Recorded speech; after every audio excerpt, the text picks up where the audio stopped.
special episode of the TFG1 podcast that will most likely be out Monday or Tuesday, which is the 13th and 14th of April.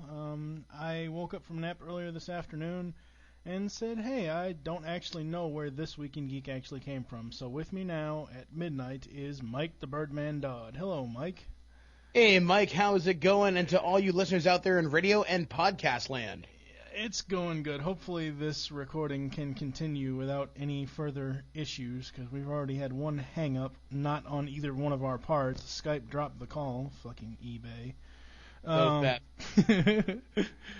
Basically what we're going to do is I'm going to ask Mike a few questions, just kind of like what he usually does with guests on Twig, about kind of like a Inside the Actor Studio type thing. We're just going to have a general geek chat. So the first question is, even though most of us know you are from Canada, where did you grow up? Well, I originally grew up in a place called Shallow Lake, but I spent a majority of my childhood in a place called Owen Sound, Ontario, affectionately known as the elephant's asshole of Canada. If you look at it from a satellite view and use your imagination, you can see the wonderful place from which I spawned. And you have a very vivid imagination. Oh, you bet I do. What were some of your favorite cartoons and regular TV shows to watch as a kid? Well, I remember watching a lot of Ninja Turtles when I was a kid, X-Men. I didn't see a lot of Transformers, unfortunately, which really sucks. I had to wait until I was much older to see a lot of those. I was really into Thundercats, The Real Ghostbusters, Care Bears, Inspector Gadget. I'm trying to think. Most of the stuff that was on the early morning CBS lineup before it got screwed up, and a lot of the Fox cartoons. Huge fan of the X-Men, Spider-Man, and the Silver Surfer. Yeah, X-Men is coming to DVD, official DVD release from Disney this, I think, the 28th of this month. About friggin' time. It's coming Volume 1 and Volume 2, which is a majority of the first two seasons episodes, I believe. I think it goes up. I think the two volumes go all the way up into the Phoenix Saga episodes. When did you first realize you were a geek, and what was the one thing, if you could pinpoint it, that made you a geek? I would say probably the first time I got my Nintendo back in 1985. My mom and my dad got me for Christmas a Rad Racer with the 3D glasses and the Load Runner. So I'm thinking, this is kind of cool. So I started playing around with that. The moment I realized I was a true nerd is when I annoyed the piss out of a friend of mine named Ryan in the 8th grade when I was talking endlessly about Mortal Kombat 3, and he told me to shut the hell up. And I'm thinking, wow, think I'm onto something here. Oh, plus when I hacked my first satellite when I was a kid, when I used to surf the transponder channels around 3 o'clock in the morning, looking for the feeds that were sent out to the affiliate stations for certain shows like X-Men and the X-Files. When did you get into radio, and was it something that you always wanted to do? Well, it's actually kind of a funny story, kind of a roundabout thing. I used to listen to this station back in Owen Sound, CFOS AM 560, and I used to just call into the DJs on Saturday nights. I was maybe 10, 12 at this time, listening to them spin oldies and stuff like that. My parents raised me on oldies radio, and I met an older DJ there named Gary, and we just started talking on the phone. As time went on, we developed a friendship. I also developed another friendship with a girl at the station. I think her name was Stephanie, and we just used to talk all the time. We just kind of chatted up. I was in grade 7 or 8. She was probably just fresh out of college and whatnot. So we just kind of chat there. And eventually I got a tour of 560 CFOS, and I decided, well, this is kind of neat. And I just kind of forgot about it for a number of years because I have a stuttering problem. And I figured, you know what, I'm going to need to see a speech therapist, whatever. So I did throughout probably till about grade 5 in school. And then I just kind of forgot about radio until college actually came around. I originally was supposed to go to university for psychology when I was younger, but I decided not to pursue that career path. Instead, I chose to get engaged, but that ended, badly in one sense, not badly in another, the fact that I'm where I am now. So I went to Niagara College when I was with my second fiance, and decided, you know what, I'm going to go to school for television. I was working for Rogers Communications at the time up in Owen Sound, Channel 53, as a technical director and an audio director. So I was doing that, and then eventually I ran into my co-host, Steve Snowball Saylor. Hold on. I'm sorry to stop you right there. That's a separate question. That's a separate story. Oh, okay. I was going to ask that afterwards, but I guess you can go ahead and continue that story. I was going to ask, how did the snowball hit the Birdman in the face? Well, I tried to get him kicked out of school, actually. Oh my God. Yeah, what happened is we were taking a course in Niagara College. We had to do a presentation, and Steve's presentation was on computer security, and there was a program that was developed, and I don't know whether he did it or somebody else did it, that could steal information from the computers at school using a flash drive. Mm-hmm. And we got wind of this, and we thought, oh my God, this guy's trying to steal the exams. Well, first off, good job. Second of all, fuck you. Because we're having to work for these grades. So we decided, all right, you know what? We're going to have a talk. So anyway, actually, Steve just emailed me right now. That's kind of freaky. So anyway, so eventually I own up to it, and Steve, I hear shopping around for a radio co-host. Turns out in Niagara College during the first year, you're allowed to do your own specialty radio show once you've had a semester of radio presentation under your belt. Oh. So Steve approached me because he knew I was huge in the Smallville and all these other nerdy things. Yes. And he's like, well, Mike, my original co-host bailed on me. Would you like the job? Sure. So I had some ideas for Twig, and it just kind of went on from there. And then me and Steve did our first show January 27th or 29th of 2007. And it's like we'd known each other for years. I mean, me and Steve had talked a handful of times outside of class, but since that day we were pretty much inseparable. I mean, we only had like one or two classes together, but every time there was a break or a spare, we were always in my room in res or just hanging out wherever. So yeah, that actually kind of leads into the next question. Where did the idea for This Week in Geek come from? Can you kind of walk my listeners through the creative process you or Steve had with coming up for the idea? Well, the idea for Twig originally was a show kind of like This Week in Tech with Steve's friend Leo Laporte. Mm-hmm.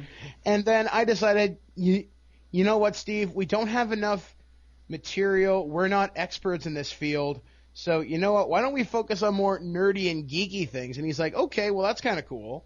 And then we just started brainstorming in the cafeteria over a plate of fries.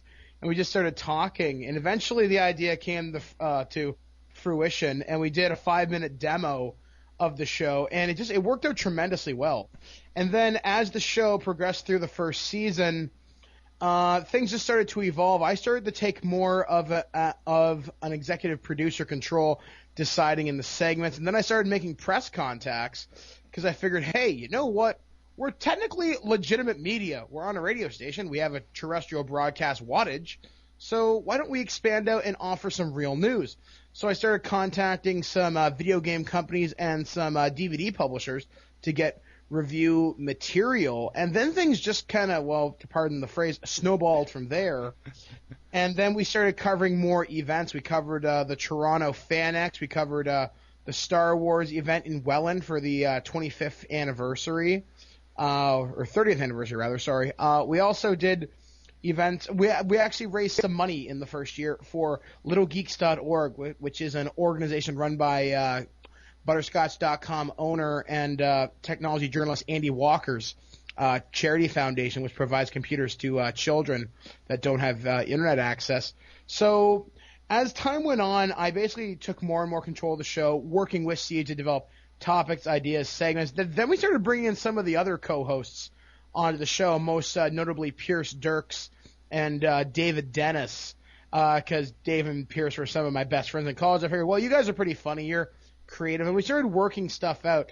And I can't remember how we got on the idea of developing Dave's rants. I think I just told him, here, Dave, talk about something stupid for like 2 minutes a show. Plus, he is a good voice actor. Oh, he is. Dave is a tremendous talent. In fact, I'm actually Dave's agent, or I'm going to officially be his agent after he graduates school, and going to shop him around to the interweeb and kind of see what happens with Dave, because yeah, he's a tremendous talent. Actually, for This Week in Geek, myself, Dave, and Pierce actually represent all three streams of the broadcasting program at Niagara College, whereas Dave is a film major, Pierce is a television major, I am a radio and television presentation major. So it's kind of weird. We represent all three streams, so we have all three unique talents to the listeners and the viewers of This Week in Geek. Now, my next question, it kind of doesn't apply because you've pretty much already told us where the whole idea came from, but because of my background as far as podcasting and stuff, the question is, did listening to podcasts get you into wanting to host them like I did with me, like as far as listening to you guys and a few other, or was it something else entirely, which you've kind of already answered? Truth be told, Mike, I had no fucking clue what a podcast was until January 28th, the day after we did our first show. Wow. Steve's like, oh yeah, by the way, our show's gonna be podcasting. What the fuck is that? And then he told me about it, and our first episode was podcasted on February 14th of 2007. And then we went to this event in Toronto called PodCamp Toronto, and that was hosted by one of the social media gurus, Chris Brogan. Mm-hmm. And I started learning about this whole world of podcasting, and oh my god, this shit's really cool. Yeah. And then it pretty much took over my life during last summer, 2007 summer took over my life because I was doing nothing but trying to produce episodes and reviews and everything. In the last 2 years, the show has absolutely taken on a life of its own, just because that's all I do is I listen to podcasts, talk to social media people, new media people, stuff like that. In fact, one of my best friends, I consider anyway, is Brent Morris, the Closet Geek, former host of the Closet Geek Show. He started getting me into all these different things, and then Steve finally roped me into Twitter in 2008's PodCamp. And by the way, it's at Birdman Dodd if you're curious. Yeah, we can talk about Twitter a little bit later. That was going to be another one of our discussion topics. But so it just that's how I found out about podcasting. Then I started talking to some other podcasters, and I started reading some of the books by like Evo Terra, Podcasting for Dummies, Blogging for Dummies, and all that stuff. I mean, and I've been a long-time blogger. I used to have a live journal I had for about 6 years, and I deleted that in October of 2007, which sucks. I lost over 5,000 posts. Wow. Yeah, it was my entire life summed up, and I did it because I was involved with my ex-fiancée. She broke up with me on my birthday, of all days. Ooh, that sucks. And it did. And I wrote in it for a little while, and then I kind of decided one night, you know what? I don't want to be defined by what I was. I'm going to be defined by what I am. And then I guess I'm pretty much defined now by podcasting and some of the radio work that I now do. Yep. What is your favorite word? Oh, fuck. For sure. I was going to say, wait a second, that's 2 words. I mean, let me tell you, the amount of times I drop that word in an average afternoon, it would astound you. In fact, I actually have a T-shirt, which I'm hoping will make it onto one of our videos. And I got it from T-shirt Hell, and it says, "I'm not here to impress none of you motherfuckers." My favorite T-shirt. What is your least favorite word? Meh. M-E-H. That or the word whatever. Every time somebody says that, I want to hurt something innocent or punch something fluffy and cute.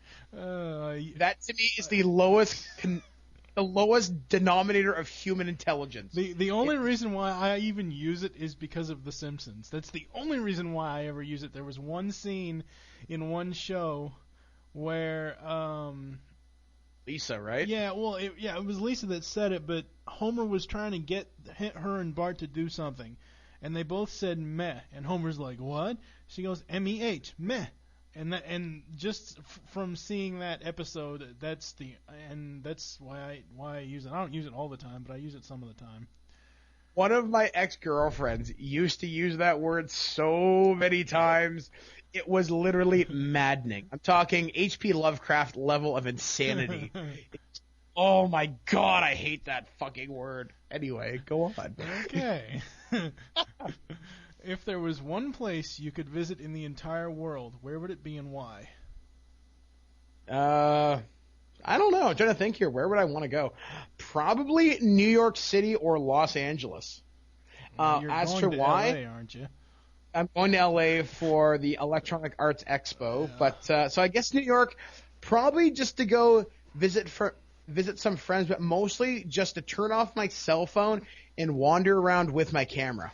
Mike, you know you will never turn off your cell phone. If you do, it's maybe like once for about 2 hours, and then that's it. And that's only because it's dead. If you could pick, this goes back to the cartoon questions. If you could pick one cartoon as your number one all-time favorite, what would it be and why? Probably the X-Men cartoon by Fox, just because it was so groundbreaking in the terms of what it told in terms of storytelling. It was dramatic. It was great.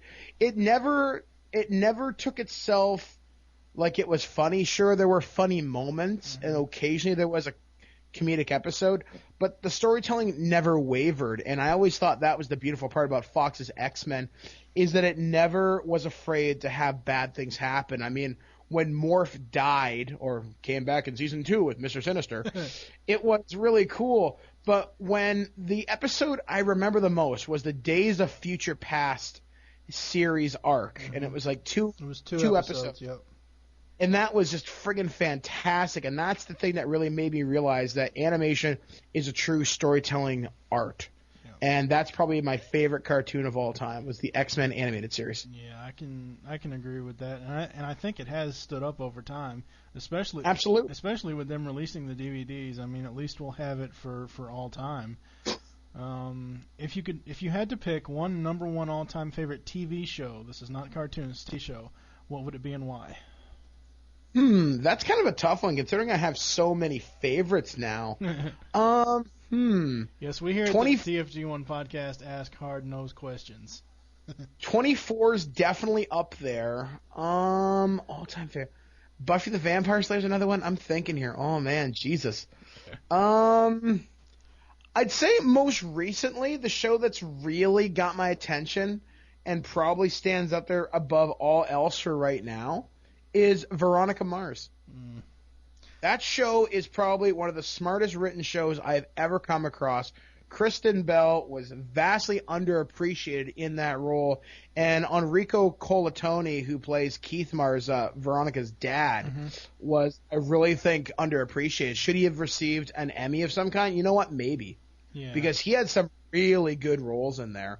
And Veronica Mars was just a great show, and it's even better, in my opinion, than some other shows I like. I mean, one girly show I like and love, actually, is The Gilmore Girls. That was another fantastically written show, which I got into because of one of my girlfriends at the time. Yeah. And, so for right now, I'm going to have to go with Veronica Mars, 24, Gilmore Girls, and then probably, what's another big show I like? I don't know, maybe The X-Files. Yeah, I never really get into X-Files. That's because you suck. The show is amazing. I just don't. I don't do that. The sci-fi type of show type stuff like that. I don't know. It's just me. Anyway. Yet you like giant robots. Shut up.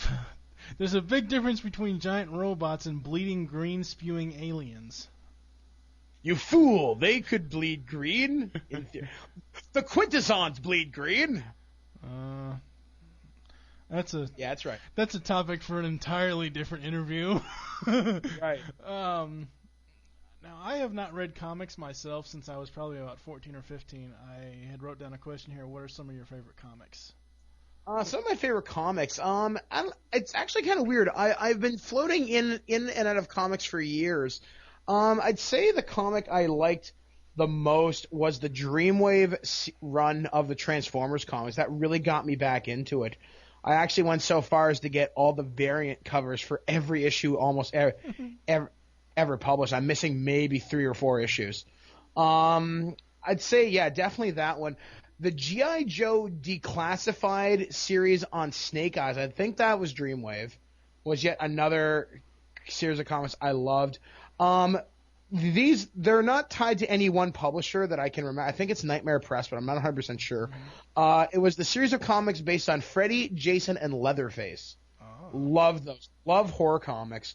In addition to that, I also used to love reading the Star Wars, Clone Wars, and Knights of the Old Republic comics way back in the day. I actually remember the Knights of the Old Republic, or whatever it was called, the Old Republic series of comics by Dark Horse, where Ulrich Keldroma turns to the dark side, and I remember having that issue when I was a kid.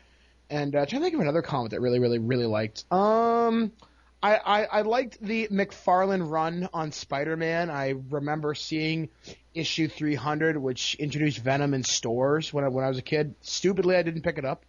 Sonic the Hedgehog by Archie, actually, I thought was fantastic, especially the artwork by Spaz and Harvo. I thought that was really, really, really neat. And yeah, I'd say that pretty much sums it up for me and comics. Yeah, the follow-up question to that was, are you a huge Marvel or DC guy, or do you prefer an independent comic publisher? Well, I've got 2 tattoos in my body that pledge my allegiance to Detective Comics, but at the same time, I like a lot of the smaller publishers. Like, I'm a huge fan of Devil's Due Publishing, and they do a really fantastic series called Hack Slash, which is really, really, really neat. You guys should definitely check it out. But if I had to fall on one side of the fence, I'd have to go DC, because I find the storytelling, it's a lot better if somewhat convoluted. Like, they always retcon everything, like, oh, Superboy Prime, oh, he's not dead, Infinity Crisis on whatever. And, yeah, with Marvel, if you want to follow Civil War, here, buy episodes 1, 2, 3, 4, 6, 7, 8, 9, 11, 14, and 9 of She-Hulk. And you know what I mean? It just... The crossovers got ridiculous, and that's why I'm not a huge fan of Marvel as much, but I like some Marvel characters. With one exception, I'm going to say something very, very controversial right now. With one exception, DC cannot produce a good movie for shit. Marvel owns them on movies. The only exception to that is The Dark Knight. I'd say Batman Begins was really good. It was okay. I didn't like the choice for the villain for that one, but that's just me. Yeah, I agree. It could have been a lot more iconic, but for what it was, it did set up the universe. Yeah, it did set up the Nolanverse. It's actually funny you talk about the crossovers. I don't know where. I think they're in the other room. I have the all 4 original issues of the Marvel DC crossover, Marvel versus DC. I used to have that. I think I had the 2nd issue, and I also had the Adventures of Darkclaw. Yeah, which is.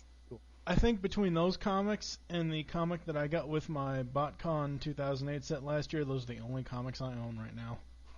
I'm sitting on about 3 boxes of comics right now, not counting the countless graphic novels I have in our living room. In fact, actually, I'm just getting into mangas right now.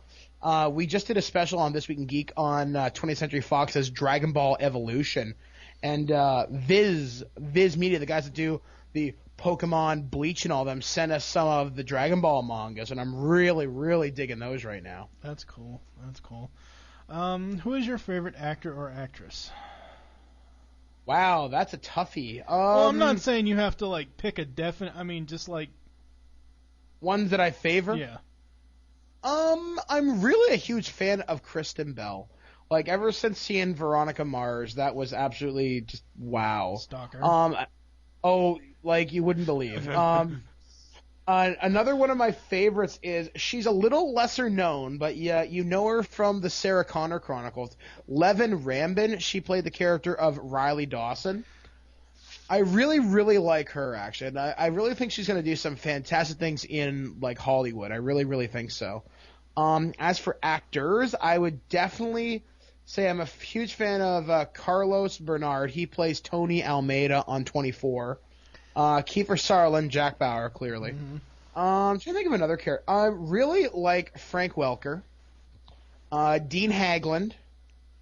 He plays Langley on the X-Files. David Duchovny. Just because I think he's brilliant. And he's quite the comedic actor when he's given the chance to do something. Californication. Exactly. Even though I've never seen it, the only reason why I know that is because Columbia House sent me a season of it, and I sent it back. Very nice. Actually, it's kind of weird. I sent for a Columbia House application a little while ago, gave them my credit card number, and I never saw anything. The best way to get it done is if you find a Columbia House thing in a magazine, like you have those little subscription cutouts in magazines for that magazine. Yep. Find one of those and just send it in like that, and just like check off the bill me thing. And they'll have you select 2 or 3 selections or whatever for the DVD club. I can also give you the link to the DVD website. See, I actually did that, and I just never heard back from them. Really? Huh. Maybe my credit sucks. I don't know. So I don't know. Twig has certainly broken me. I'm gonna save the last question I have for the end of the little episode here, because I kind of want to get into like Twitter and stuff like that. And the last question is about kind of like podcasting. So, Twitter. I think the actress you mentioned from Sarah Connor from the Terminator TV show. That's another one of the shows I don't watch, and I think the only time I've seen that actress's name is when you've twittered her on Twitter. I think you've sent several messages to her, and I've seen those go through. Twitter's awesome. I love it. Yeah, Twitter is one of those things. I used to make fun of Steve for using this. He's like, I'm going to Twitter this. I'm like, yeah, you fucking nerd. And then we went to PodCamp in Toronto, and I'm like, all right, Twitter sounds cool. Let's sign up. And then, it's just been one amazing tool. In fact, that's how I got my gig on 1150 AM WIMA through one of my friends. Her name is Denise Dorman, and she's the wife of Dave Dorman, who's a world-famous Star Wars artist. He does all the oil paintings for Star Wars. And she hooked me up with some people over at Clear Channel. And it was just, wow. I'm like, this is the power of social networking. And then I just met so many really cool people over Twitter. Obviously, I talk to Levin, I talked to Leo Laporte, I talked to Greg Grunberg and all them. So it's really weird just to see the amount of people that are out there on Twitter and how useful this thing is. In fact, another one of my friends and frequent contributor to Twig, Kyle A. Bear, host of the Big Bald Broadcast, is on Twitter, and he was some of the voices for Dragon Ball Z. He was the voice of Teen Gohan and the Dragon Ball Z announcer. And just seeing how he uses Twitter to engage his audience is really, really, really cool. And then obviously people like the Locker Gnome, Chris Prillo. In fact, I knew him just before he got famous, which is really cool. He doesn't remember me at all. But yeah, it was just I just can't believe how much Twitter has exploded in the last couple of months. And it's amazing because some people at my school we're just all getting ready to graduate in the next couple of days, and they're like, "Oh, Twitter sucks," blah blah blah. And now I'm starting to see them pop up on Twitter. Yeah, thinking that's right. Who the fuck's laughing now? I gotta say, yeah, Steve Snowball Saylor had Steve put up a what did he do? He asked a question. I think it was a couple months ago. He asked a question on Twitter about blogging and between Facebook and MySpace and Twitter, what do people use the most? And for me, I have a MySpace page. The only reason why I have it is because I wanted to be able to check up on some of my favorite bands like Nickelback and Lifehouse and just bands like that type of deal, just to see what's going on with them. I don't use it for anything else other than that anymore. I check up on some of my friends that post on there, but I very rarely will post any blogs or do anything with it. Facebook, I only join that to my 10-year high school reunions actually next month, and I only join that to get in touch with some of my old high school friends. And Twitter, I use that more often than not. I use Facebook more often than I do on Twitter is it is so much easier whether you're using the website, whether you're using one of the mobile apps. TweetDeck is awesome. It just is. I have it, I just haven't played with it yet. You need to, because it is almost instantaneously.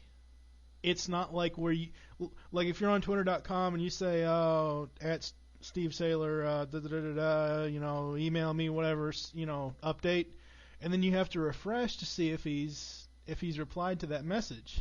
You have to refresh the web page. With TweetDeck, it's like instantaneously whenever a message comes in, whether it's a general message from somebody that you're following, whether it's a direct message for you, whether it's a reply to you, it comes in as soon as they send it. See, I use Twitter Fox, and that seems to work just as well. It's just not as robust, I guess. TweetDeck's awesome. Let's see. But by the way, Mike, you'll be happy to know, or probably unhappy rather, that Nickelback in Canada is actually considered noise. Yeah, well, you people don't know what good music is then. You've got to be friggin' kidding me. You've seen the video to Rockstar? That's okay. No, wait a second here. Wait a second. Production value in the toilet. Now, I will openly admit I am not a fan of Rockstar. Okay. They peaked after Silver Side Up. They peaked. I don't think so. My personal opinion is they keep getting better. Now, I got to introduce you to some good music, my friend. Okay. Go to 61.com and just listen. Yeah. When I first found them, I found them in 2000, right when The State premiered, when Leader of Men and Breathe were the two biggest hits they had. And I was like, oh, okay, this is really cool, really cool. I started listening to it. This is back before I get into iTunes and all that stuff, and before the whole digital media thing kind of kicked off full blast. And then Silver Side Up came out, and yeah, I liked a lot of the songs. My main problem with radio in general is they overplay everything. That's because you're likely listening to a top 40 format station. That'd be my guess. Well, rock station, I mean, just a regular, rock station, not really top 40, because the top 40 station here mainly plays rap and hip-hop. But anyway, so yeah, Silver Side Up came out, and there's a lot of songs that didn't get any play off that are really good, like Hollywood and Woke Up This Morning and all that. And then The Long Road came out, and I enjoyed pretty much every track that wasn't a single. I really enjoyed a lot. And then All the Right Reasons. Again, I usually look for the tracks that aren't the singles. Like the one I can remember that I listened to the most off of All the Right Reasons was Next Contestant. And then Dark Horse hit and love it. But anyway, to each their own. They suck. Sorry. I can say that because I'm Canadian. Yeah, okay. Yeah. Actually, it's funny. I'm not gonna say names or anything else, but on the Earth2.net forums, there's a guy over there that apparently, he's a musician, and apparently he had a set either before or after Nickelback, before they got famous, and some bar fight broke out or whatever else, and he ended up hitting Chad Kroeger in the back of the head. And I actually saw Chad Kroeger at a hockey game about 4 years ago. Oh, really?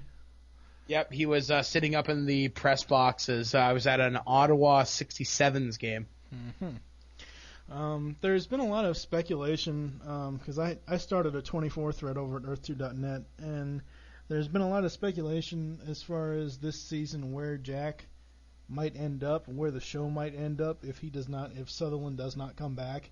And somebody said, I think Tony could take over, and I'm like, yeah, okay, that's not gonna happen. It wouldn't be the same show without Kiefer Sutherland.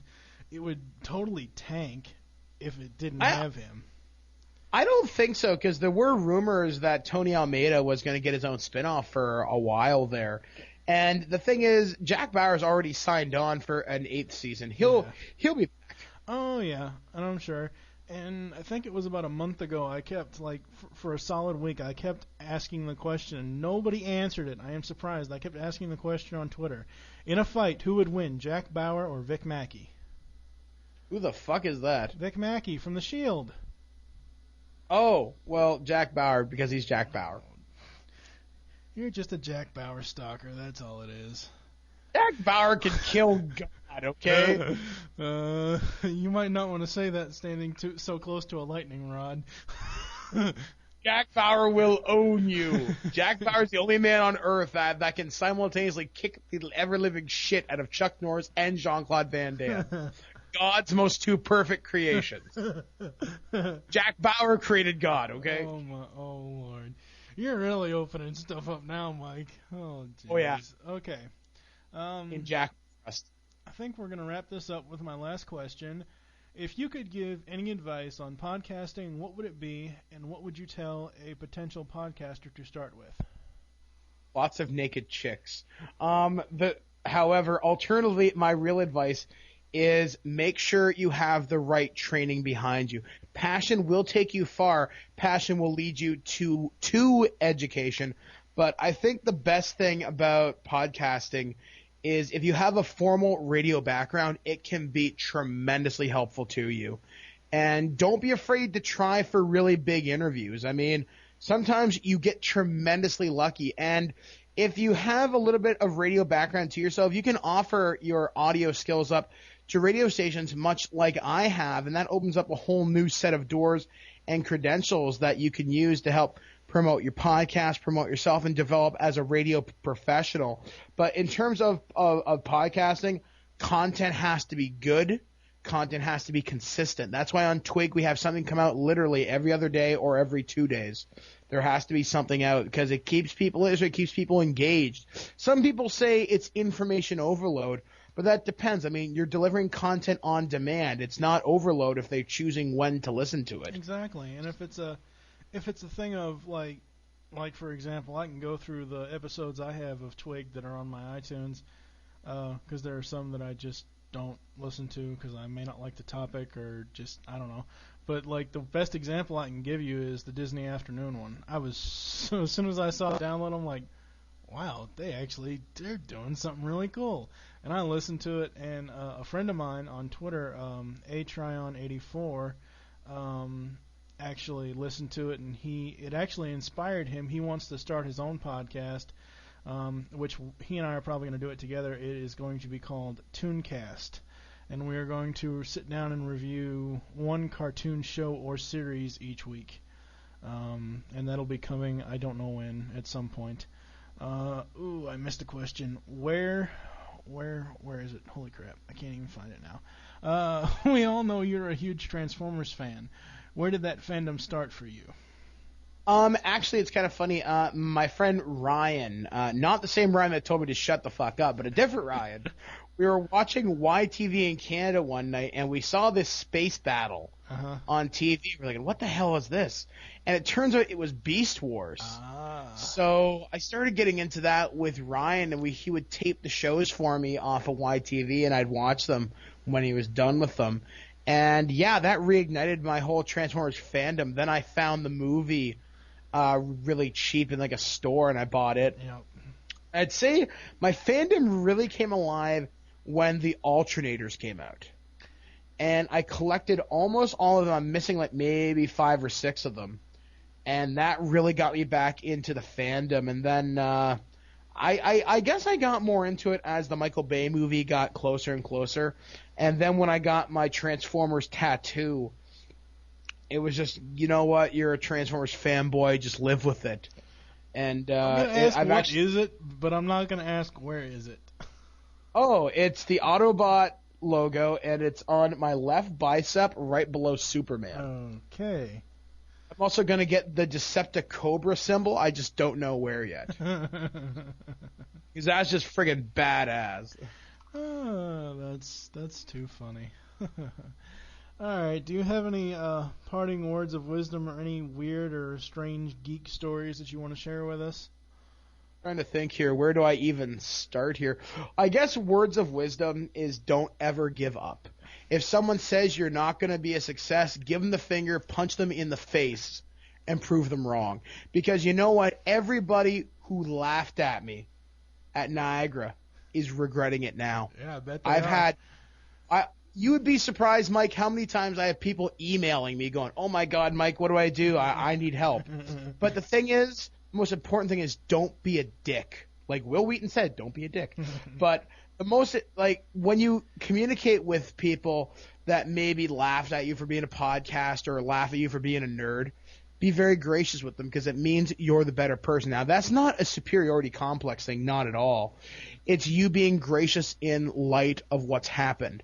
It's all about good karma. So when you help another person out, no matter what, it'll come back to you in some way. Don't do it for selfish reasons because, hey, I'm going to get a reward someday. Do it because you want to be a good person. And I guess that's the most important thing is is that just be good. What you give to the world, you will get back in spades. And I guess there's something else that really changed my life, and I guess I'll just share it right now. Sure. Is I did this thing last summer called the Landmark Forum, and it's landmarkeducation.com. And I went to this seminar in Toronto for 3 days. My friend Andy Walker paid for it. And it was the most amazing, life-changing thing I have ever done in my life. Literally, over the course of 3 days, I regained my life. And I guess to boil it down, it teaches you to accept responsibility for everything that you have ever done, both good and bad, but know that you're perfect just the way you are. And the only obstacles that are ever in your way are the ones that you place there yourself. So whenever you say, oh, I can't do that because I'm not good enough, that's a story you're telling yourself. You are as talented as you need to be. If you want to do it bad enough, you'll do it. And with that stuff in mind, just things changed, and Twig has experienced a remarkable growth since then. I mean, we were a small podcast. Now we're a podcast of over 3 million listeners. Yeah, from last summer. That's crazy. That's really good, though. It's really cool. Like, I've been spotted in Toronto. People going, "Oh my God, it's Birdman!" I had a couple of girls pose with me for like photos last year at the Toronto FanX because we did shows on Evil Dead the musical and some other stuff. They're like, "Hey, my God, you're really cool, and you're Mike Dodd, Screw Attack's G1 of the year." And oh, that's another adventure too. Screw Attack and the Game Heroes. Yes. Speaking of the convention stuff that you have done, are you guys going to TFCon this year? When is it and where is it? It's in Toronto. I don't know when though.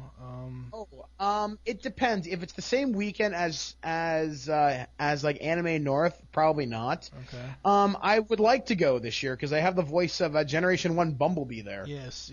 Just I'd love to get some promos from him. But yeah, I'm not sure. The conventions we're hitting this year. I'm doing E3 likely this year. I'm probably doing. Well, I missed New York Comic Con, but Pierce went this year. Probably going to E3. Probably Evo, which is this huge fighting game tournament in Las Vegas. Are you going back to Iron Man of Gaming? Oh, for sure. I actually. Well, which is now called SGC, Screw Attack Gaming Convention. Oh, okay. If you keep your eyes on ScrewAttack.com, sometime in the next little while, you're going to see a challenge between Jose and myself, or as I now call him, Jose El Mexitaco. It's going to be intense, and I intend to win this challenge. And that's all I can really say, so I'm not going to spoil it. But cheer for the Birdman. He's got Jack Bauer on his side. Do you have any Twig exclusives that you might be able to share with us that no one else really knows about yet? Well, I actually just recently did an interview with Levin Rambin, one of the stars of the Sarah Connor Chronicles. I also did a really cool bit on Birdman's Boombox with Entity and Ranger of the 8-Bit Boys. They're these nerdcore rappers, which are quite friggin' awesome.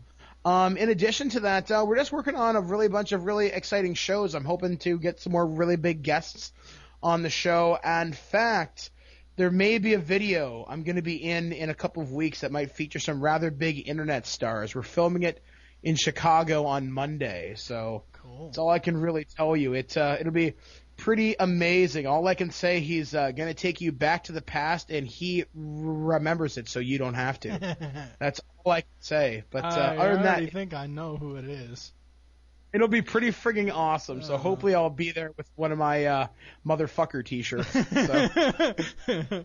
So. Last time you were doing exclusives for us, you had mentioned the Twig TV show. Is there any more development on that? Well, since that time, we have parted ways with the interested party, mainly because he was a douchebag. But we are working on developing some new television properties, which we're going to approach some of the Canadian media people, hopefully in the next few months once we flesh out the pilot, maybe film a short segment of it. Actually, right now, we're working for the Pones Game Center here in Hamilton. That's POWNZ.com, and we're doing all their like fight videos right now. So there may be a possibility of Twig getting on Xbox Live from the Pones Game Center. So yeah, you never know. In fact, if you look on Xbox Live right now, Twig is on there twice. We're at the Gears of War event. We're at the Halo Wars launch event, and we're in something else. Yes. You can see me in the background quite clearly. Yes, you guys were also blogged about at G4, and can you talk about that at all as far as maybe Twig taking G4 over? Actually, it's kind of funny you mentioned that. Somebody on Twitter actually was following me from G4, and I mentioned, you know what, man, Twig's going to take G4. You friggin' watch. And the guy contacted me, and he's like, hey, how would you like to be featured on G4? I'm like, oh, really? Do tell. Let's have a conversation. So we basically started talking back and forth, and he's like, well, I really like what you guys do, consistent content, really good content. Can we put you guys on the feed? I'm like, sure. So he did that, and we've been talking back and forth, and I'm going to approach them about some other ideas and development projects I have in mind. So you never know. I think Twig's really, really going to go somewhere with this. And with that in mind, it would be awesome if we were on Attack of the Show, X-Play, EP Daily, or something like that. I've got some pretty big ideas. In fact, I'd love to interview Adam Saylor or Morgan Webb from G4 just to talk to them about their experiences as video game journalists. That would be a flip side, seeing as how they do most of the interviews. It would be. I mean, and supposedly Saylor is a really, really, really cool guy. My boss over at thegameheroes.com, Handsome Tom, was talking with him last year and said he was a really chill guy. So, hopefully. Yeah, hopefully. You never know.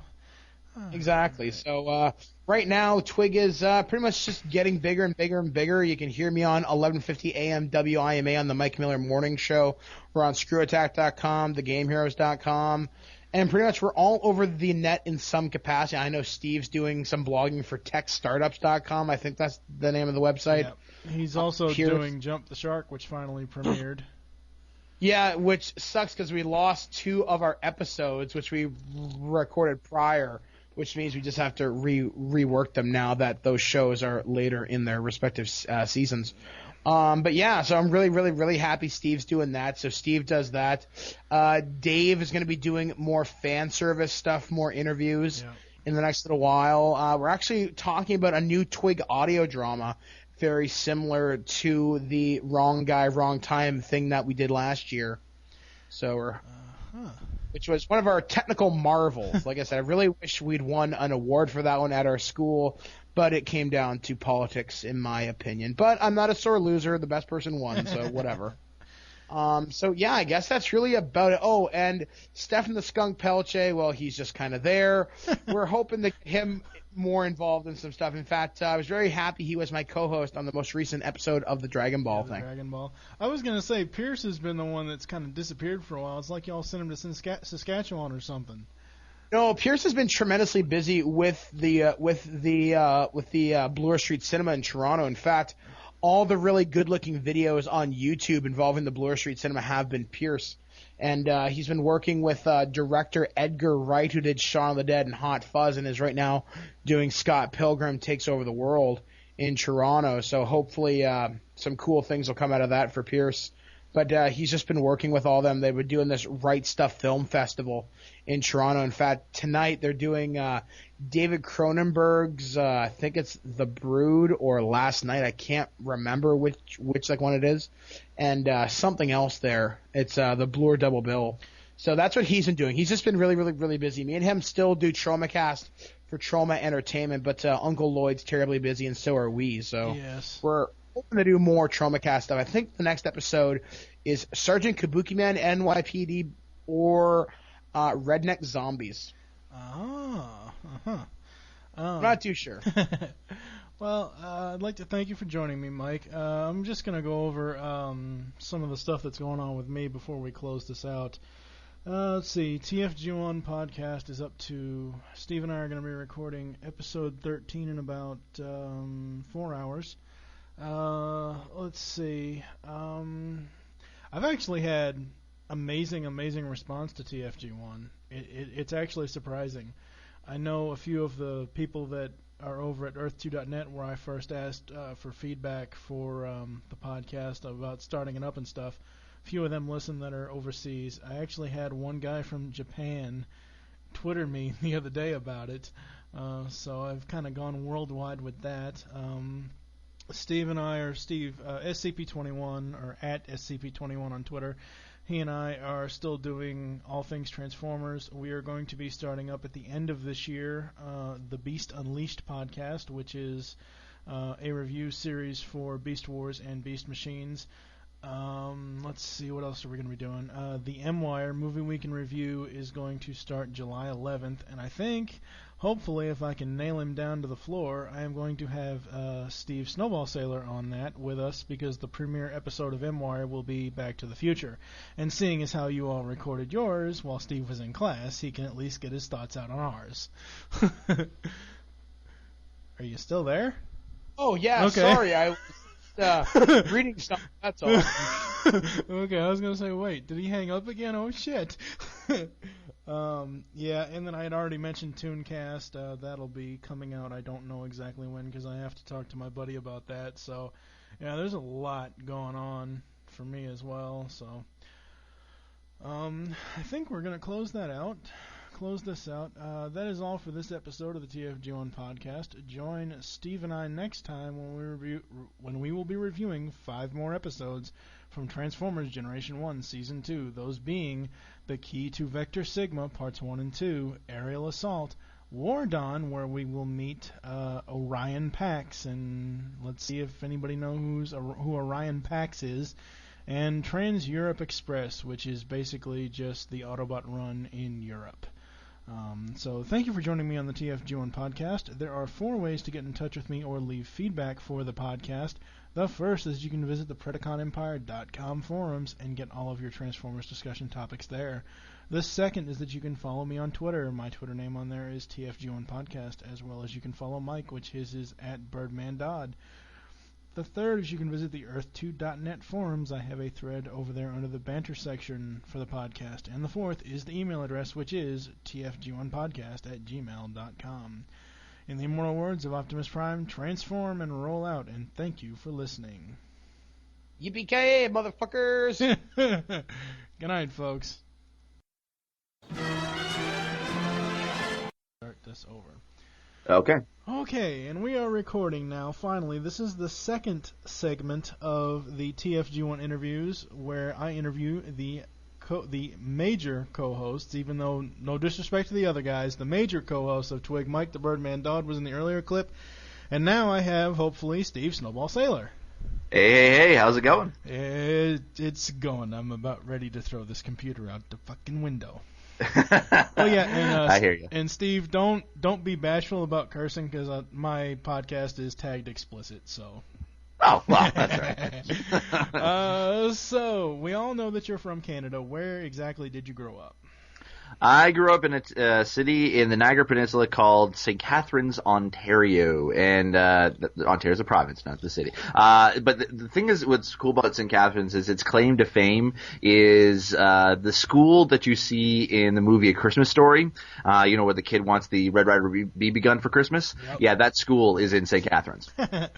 Well, most of the good filming stuff is in Canada anyway. Exactly. Yeah, we had talked in one of our previous attempts about Skylon and all that stuff, and I remember going there and seeing that little, my dad stood behind a little plastic Niagara Falls in a barrel thing. We had a picture taken. That was really cool. Yeah, me and my dad had the same thing. That was in Niagara Falls, because the thing is that the whole area has changed now. It's become more commercialized and industrial, and it just has all kinds of, buildings that are built up all around the falls, and it definitely is not the same as when you were a kid. I would to say, if you ever take a look at Superman 2, when Christopher Reeves basically they're at Niagara Falls, that whole kind of side area where you see a lot of grass and a hill and all that stuff. That's anymore. All. It's pretty much all buildings from that point on. Oh, that sucks. What got SteveSaylor.net started up? What was the whole thought process of yours behind your website? Well, Saylor originally started off as a blog that I wanted to do just because I wanted to learn how to write, and I figured the good way to do that is to be able to practice. So I originally was going to do a blog post a day for an entire year. Originally it was, I kind of scaled that down. It's like, you know what, I'll just try to do a blog a day and see how long it can take me. I originally got up to about at least a full month. So I was kind of pretty proud about that. And then it went into, I moved it over to Vox.com. I used to intern at G4 Tech TV, and then I got a beta invite for Vox.com, which is owned by Six Apart, and I had my blog there for quite a while. I really loved it, and it was easy to do, and I had my domain name forwarded to there, and then it started. Basically, I brought it back to. I actually started up a podcast novel, and I figured the best way to be able to promote the novel was actually using my own name as basically branding myself. So I used the domain name stevesaylor.net and I launched the podcast novel Black Shadow through that. And then it kind of basically reiterated to more of a formal kind of a blog, and then it kind of is now more of a formal, I guess, media-centric website. It's been going since I think about 2004, somewhere in there. I think about 2004. So it's been going for about 5 years now, and it's been a pretty fun ride for stevesaylor.net. Yeah, 5 years is a great accomplishment. Mm-hmm. What were some of your favorite cartoons and regular TV shows to watch as a kid? Well, we kind of covered it a little bit of this on Twig, in a recent episode we talked about the Disney Afternoon. Mm-hmm. Those were absolutely my favorite shows when I was a kid. I mean, anything from Darkwing Duck, Tailspin, DuckTales, Goof Troop, Gargoyles. Those were basically my favorite shows growing up. There was also some really other different kind of shows. Like, even though I grew up in the 80s, I never really got into the TV shows of the 80s. I wanted to, but I just never, I was actually more of a, believe it or not, even though I was a geek at the time, I still enjoyed playing outdoors, so I never really got to do anything else other than to play outdoors with my friends for hours upon end. So a lot of TV shows I didn't get a chance to watch. But other than that, I think it was I did watch a little bit of Transformers, not too much, but I did get into it to a small degree. Then what else did I used to watch? There was one show that it was never really kind of, I don't think not a lot of people know about, but it was around the same time as the Disney Afternoon, and it was a cartoon called Bruno the Kid. And Bruno the Kid was basically this little kid who became a super spy, and Bruno it was his name, and he actually was voiced by Bruce Willis. Oh, that's cool. So yeah, that was another one of my favorite shows growing up. So yeah, it was mainly the Disney Afternoon. I grew up kind of a very sheltered kind of childhood, so it was just mainly those were the shows that I got to watch, and obviously other stuff like Saved by the Bell and all those kind of shows that you would see on Saturday afternoon, or what we used to call the TGIF, TGIF Friday. So yeah, that was pretty much my shows. Yeah, I actually, it's funny you mention about not watching Transformers too much. You will actually be able to. You'll have to import them from the U.S., but Shout Factory has been tapped to release the original 80s cartoon on DVD again. They're going to do a 25th anniversary season 1 coming June 16th, a week before the Transformers Revenge of the Fallen movie, and they are going to be doing a complete series later on in the summer, so you should definitely get those. I'm definitely going to have to give those a try. Yep. When did you first realize you were a geek, and what was the one thing, if you could pinpoint it, that made you a geek? Actually, this one's quite easy. I pretty much was a geek growing up, but the one moment that I kind of pinpointed self-realization of when I was a geek was when I used to sit at home, and now I specifically saved this because it was a TV show, and I specifically saved it for this particular kind of question. It was actually Star Trek: The Next Generation. I used to watch that relentlessly when I was a kid. I was a major Star Trek geek. I was never gotten to the point where I would dress up with the costumes and stuff like that. But I had the Star Trek little action figures, or the TNG action figures. I think I had Picard, I had Geordi, I had Worf. I think I had Wesley Crusher. I couldn't remember if I had him or not. But I also, one of my favorite toys was the tricorder. I actually had a working tricorder it was so cool. It was like kind of handheld, and it was just, I could push buttons on it, and it was really cool. But yeah, I remember watching that. It was funny because my mom and my dad would watch the show with me, and I remember watching like every single week whenever a new episode would come out. And it was just like, it was when when the TNG finished, and that's when I found out about DS9 and Voyager soon afterwards. That's what, for me, because I would never would have watched those shows if it wasn't for TNG, and I became a huge geek because of that. I learned everything about Star Trek. I even had read novels, I read comic books. I even I would watch like all the old movies. Like, this is before like TNG actually made any of them any movies, and this is around the time like still when like I think Undiscovered Country was just coming out at that point, when TNG was still around. So it was quite cool to be able to see that, and it just, yeah. So back in the 80s, late 80s, that's when I really started becoming a geek, and then I kind of somewhat fell out of it as far as a geek kind of shows, other than the Disney Afternoon, but I never really considered those as geeky shows. It was just more about like just cartoons I would watch, and it wasn't until like into when I graduated from high school, that's when I really started getting into other branches of geekdom, and I started learning a lot about movies, TV shows, comic books, video games, that kind of deal. So It's been a long journey. Yes, it seems like it, and you're not that old actually. No, it's weird because it's like, yeah, I'm only 25 years old. I know a lot of geeks would basically who grew up in the 80s as much as I did. They would chastise me for not being able to love the geeky stuff back in the 80s, like Thundercats or Transformers or anything. Yeah, He-Man or anything or Teenage Mutant Ninja Turtles, even to a certain degree. Like a lot of those stuff, I never really got into. I mean, because I was more into the sci-fi. I loved sci-fi because my dad had the same. He loved like all the old sci-fi movie, like sci-fi B movies, anything like from Godzilla to any Vincent Price movie, as well as he used to watch even what got me into comic books was the old Batman series in the 60s. That's also another show I used to watch, like the 60s Batman, the animated series, and it was just I got into my geekdom in the 90s, which kind of sucks because I kind of wish I was around for like a lot of the times in the 80s for all the cool stuff that happened then. But it was the 90s for me. Yeah. The next couple of questions, I kind of want to separate them a little bit because there's a question in between the one about where This Week in Geek came from that I want to ask separate. So if you can kind of just like go with the flow on this, and I'll kind of tell you what. First question is, when did you get into radio, and was it something that you always wanted to do?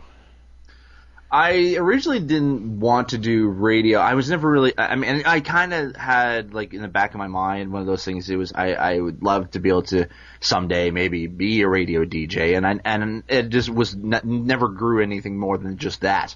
Never really pursued it any further. But it was in 2003. I got into a beta invite for the Matrix Online role-playing game, and it was my first kind of MMORPG that I got to get into. And when I started playing it, I found out about a online radio station for the game called Radio Free Zion, and this was actually kind of not necessarily the officially declared the official radio station of the Matrix Online, but it was like Warner Brothers knew who it was, who the station was, and they would give us like special invites and special codes to give away, and we'd also have like developer interviews that only go through Radio Free Zion and stuff like that. And they had position availability for online DJs. And I thought, you know what the hey? I mean, I love the game a lot, and I thought I had a pretty good personality to be able to be a DJ. So I just started. I applied, and they said I was good. So I started doing that, and then I was doing that for about a year and a half, roughly. And when I started, like, it was about 6 months into doing the to doing being a DJ that I got the bug for being on radio. I actually remember the exact moment. It was I was doing a show, and the thing is, at the time, Radio Free Zone would throw they had these dance clubs in the game that you can go to, and we would always anytime we would have a party or a thing on the station, we would always show up at the clubs and basically host parties. And we had this one. I can't remember. I'm blanking on the name of it right now. I think it was like Worldwide Rave. I think it was what it was called. It was basically across all of servers, and it was the biggest dance party for the Matrix Online, and we were hosting it. And I was the first DJ to run the first 2-hour block of this Worldwide Rave. So, and the thing is, this was I think my second shift on air. And it was kind of funny because that night was the largest listenership we ever had, and it was on my show, and it was about over 2,000 listeners live listening at that point, and it was really, really cool. I got a huge positive response from that, and I caught the bug pretty much from there, and then I went to school at Niagara College for radio, film, and television broadcasting, and I wanted to focus in on the radio thing, and then it pretty much gone from there. And now I'm at Humber College because Niagara College kind of handles more film and television than they do really radio. But so I'm at Humber College specifically right now in Toronto for radio broadcasting, and I've been on AM 640, which is the largest radio station here one of the largest radio stations in Canada. I've interned there, and I love radio. I just love it to death. That's cool. Mm-hmm. Yep. Where did the idea for This Week in Geek come from? Can you kind of walk the TFG1 listeners through the creative process you had for coming up with the idea? Well, it originally actually started off with me. I knew going into the program that they do for special credit, for 5% bonus credit for the radio production class. We were allowed to, if we wanted to, do a specialty show on the college radio station. You would do it on your own time. You would run it for about an hour show. And originally I was going to do it as I don't know if you know this is, but basically I used to love watching Tech TV back in the day, and I would watch Leo Laporte on the screensavers and Call for Help, and he had a radio show called The Tech Guy. And I wanted to basically do that, basically the version of The Tech Guy, where he would get calls and people would ask questions about tech and stuff like that, and I would answer them live on air. And I kind of thought, well, the thing is with Niagara College, not a lot of people may not have tech problems that they would want to call to a radio station to get answers for. Yeah. So I expanded it to, I guess, you know what, let's go with a geek oriented show, because that's at least a little bit more broad, and I can kind of get a larger audience with that. And then I had a co-host in mind for it, and when we found, we had to submit a 15-minute demo for the station to be able to pick they would choose out of the best demos who would get on air. Right. And I originally was gonna I submitted it, and I asked a friend of mine who was gonna be my co-host, and because of the scheduling that they had, they wanted us pretty much on air within a week. I had to choose a day that unfortunately just did not match his schedule, so he had to basically drop out. And then I thought, well, maybe doing it alone, but I thought, I really want to do a co-host because I really like the conversation style. Whenever I talk with my friends, it's more fun to be able to talk with friends about geek stuff than it is to talk about it yourself.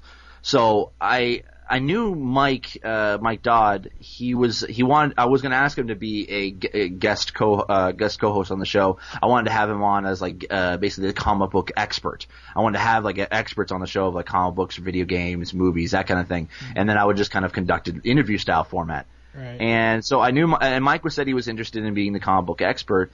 And then when I found out that my original co-host said he couldn't do it, I was I basically woke up that morning. I was like, what the hey? I'll just ask Mike. He said he was interested, so I figured. The thing is, I didn't really know him. I barely knew him at all. I've seen him around and like in class and stuff like that, but I barely knew him. Barely even said two words to him other than when he said he was interested. And then I asked him, I was like, hey, you know what, just you want to be a co-host on my show? And he's about geeks, and he says, yeah, sure. And so we literally after first meeting for the first time, we actually went into the studio, recorded a promo. And then like 2 days later, we were on air for our first show, and it was like instant chemistry. It was as if people were commented on our first show as basically it seemed as if Mike and I were friends for years. And it was weird because we only knew each other for 2 days, and we just got along so well, and it just kind of grew from there, so to speak. Yeah, that was actually going to be one of my next questions was how did the snowball hit the Birdman in the face? because he told me a little story about he tried to get you kicked out of school. Oh, yes, this story, yeah. Now, this I didn't know until at least about a few months after we started doing the show.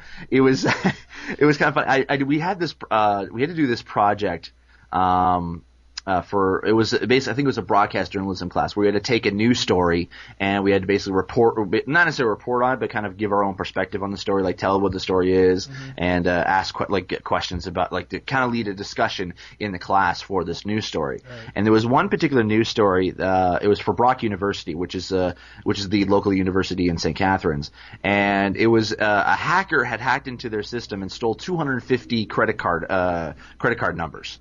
And I thought, well, that's perfect because it's right in my alley. I like hacking and stuff like that. And the thing is, I had a friend of mine who ran his own podcast called Hack 5. It's HAK5, and they're at hak5.org. And they actually invented this thing called the USB switchblade. And it's basically any of the new USB drives have a technology in it called U3, which basically allows it to, whenever you plug in a USB key, if you can have it so that an application can automatically open up as soon as you plug it in. They do the same kind of technology, like when you plug in CDs and into your computer and stuff like that. And so my friend Darren, who made this switchblade, he figured out a way to be able to create a hidden program that would launch, and what it would do is if you you plug it into your computer, and within a few seconds unplug it again, and then anytime someone else plugs in a USB key to that computer, there's software that's hidden in the background that will automatically grab all those files and then email them to any particular email address you want. And so what I did was, because I kind of used that as an example, it's like how easy it is to hack something. I actually made my own USB switchblade and actually plugged it into the school's computer. Now the thing is, Mike wasn't in that class. We were all separated into 5 groups, and he was in another group, and I was. But he found out this about second hand. And now I told the teacher that I was going to be doing this, and I said I can very easily remove the software, which was easy. It wasn't like it was going to be stuck on there for good. Right. And I had that example. I actually had someone basically plug in their USB drive, and then I actually had it so that all of his stuff on his USB would load up into my email, and it worked. Well, somehow I found out about this, that Mike found out about it, and he kind of prided himself on being a hacker himself. So he found out that I did this, and I basically trumped him. He got really, really pissed off, and he actually wanted to be able to go to my program coordinator to try to get me kicked out of school. I had no idea this was going on, and I don't know whether or not if he did it or if he talked to anybody at all, but apparently he was pretty pissed off at me, and he wanted to, from what he told me, he wanted to hit me in the face. Well, what he told me the story was he thought that you were stealing test answers. I never knew about that. And first of all, he said, congratulations, but second of all, fuck you. Exactly good, yeah. Now, for me, podcasting came about. This is in coincidence with my next question. For me, podcasting came about from listening to podcasts, and the question I had asked Mike was, did listening to podcasts get you into wanting to host them like it did with me, or was it something else entirely? Well, with me, it was, I was very similar to, your, stance on it, in the fact that, what I wanted to get, when I got into actually podcasting was listening to podcasts. And my very first podcast I listened to was, This Week in Tech, based obviously Leo Laporte again, and you can find it at twitch.tv is all the podcasts he does there. And I started listening to that, and I listened to a whole bunch of others, it was all within like 2005. It was pretty much that whole year was just listening to a whole bunch of podcasts. And I had an iPod at the time. It was basically an iPod third generation. And I would love just putting them all the podcasts on there and just like listening to it. Cause I used to when I go to school, I would always go on a bus. And the thing is, it's about an hour bus ride. So I would always have that time to be able to listen to podcasts. So when I started listening to that, I was like, you know what, I could do that. So I started up, me being stupid, I decided to do a video podcast, which was so hard enough in and of itself. It was called Snowballs PC, and it was a stupid name. It was just basically stood for Snowballs Podcast. And, it was basically a podcast all about podcasting. It would teach you how to podcast and like the tools and the equipment and stuff like that. And, so I started doing that, and then I did that pretty much died pretty quickly because I just never. The thing is about podcasting, it's a lot harder to produce video, and it takes a lot more time. It's time consuming to be able to do video than it is to do audio. Oh, yeah. And I learned that lesson really quickly. Yeah, I already knew. I was like, no, I can't even do a YouTube account other than to subscribe and watch videos, let alone upload videos. Forget video podcasting. Exactly. The thing is, I decided, like, you know what, just go full bore and just go right out and just do video podcasts. Because I originally thought the appeal for anyone to want to watch a podcast of me was basically the fact that I was an albino. So I thought, I'm interesting to look at. That's pretty much about it. But then I started like doing other podcasts. I did a podcast with Alex Albrecht of Dignation. And then I did other podcasts with my friend Darren again from Hack 5 and Jen Cutter from OpenAlpha.tv. Then when I started doing Twig, that was pretty much Twig is pretty much the longest podcast I've ran with. So we're going on, I think, about just past 2 years now, and it's going stronger than it was before. So yeah, it was pretty much just listening to all kinds of podcasts that got me into it. Yeah, that's the same thing that happened with me. And actually, I forgot to call Mike out on this on our little interview, but he had said in one of your all's episodes about me getting into hosting podcasts because of Twig. It partially was because of Twig, but the main inspiration was from World's Finest Podcast, which is a podcast dedicated to reviewing all of the cartoons in the DC animated universe. So that's what originally got me into it. What is your favorite word? It can be curse word, whatever, it doesn't matter. Ooh, you're going very James Lipton on me on this one. Turning the tables on you, buddy. Yeah, Jesus, I'm used to doing this stuff. I had a word and I can't. I'm trying to remember what it was, but you know what? I don't know why I didn't think of this right away. It's awesome. Yeah, I've seen you use that plenty of times. Yeah, I use that. It's awesome. It's pretty much my favorite word. What is your least favorite word? It has to be it's basically a tie. It's either the word moist or it's the word macaque, which is the monkey. I hate that word. I hate those two words with a passion. I forgot. I had asked Mike about this a long time ago on Twitter, and we'll talk about Twitter in a little bit. Where did your nickname come from?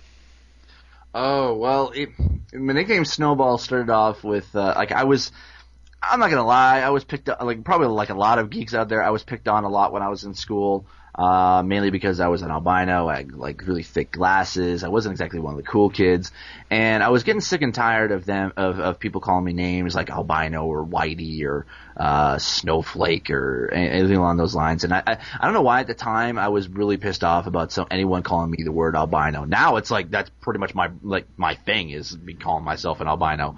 But I remember when I was in grade 6, I was with my brother and our best friend. Our best friend lived literally 2 doors down from us, and that's going back to when I used to play outside.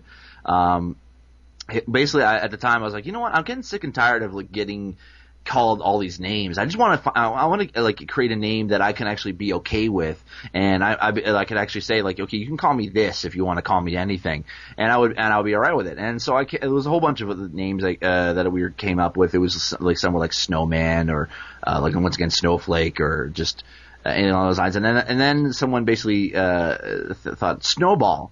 And I thought, I originally thought the name basically Snowball, and I had this picture in my head. It's basically of a cartoon Snowball, basically in a huge like snowball fight, and he's basically being like a badass, kind of like throwing snowballs at other people. And that's the picture I had in my head when I heard the word Snowball. I was like, yeah, let's do that. And then it wasn't until I got into a teenager that I found out it was used in Clerks and.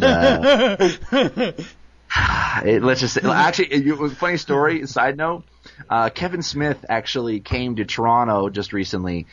He did one of his evening with Kevin Smith's, and he also did basically a screening of all his movies at the Bloor Cinema, and he actually did he would do a half-hour Q&A after each film. And I went there for the first night when they showed Clerks and Clerks 2, and Jason Mewes was there and Kevin Smith was there, and I was actually literally in the second row, and it was so cool to basically be there. And after I decided after the Clerks 2 to be able to stand up and actually confront Kevin Smith about the whole Snowball nickname. And I actually did. I basically just said, Kevin Smith, I just said, sir, I wanted to thank you for ruining my nickname, and that nickname is Snowball. And the entire audience basically just erupted in laughter. And so now Kevin Smith knows who I am, and I'm known as Snowball. Oh, that's funny. Yeah. If there was one place you could visit in the entire world, where would it be and why? Originally I used to think kind of abroad, and I would always want to go to England or Ireland or Scotland or anything along those lines. But lately I've been wanting to really go to California, whether it be LA, San Francisco, San Diego, doesn't matter. Like anything along California, because it seems to be that there's a lot of stuff happening there, and I just like the warm weather and stuff like that. So yeah, it would either be England or California. Cool. If you had to pick one cartoon as your number one all-time favorite, what would it be and why? Oh, that's easy. Tailspin. Hands down, Tailspin from Disney Afternoon.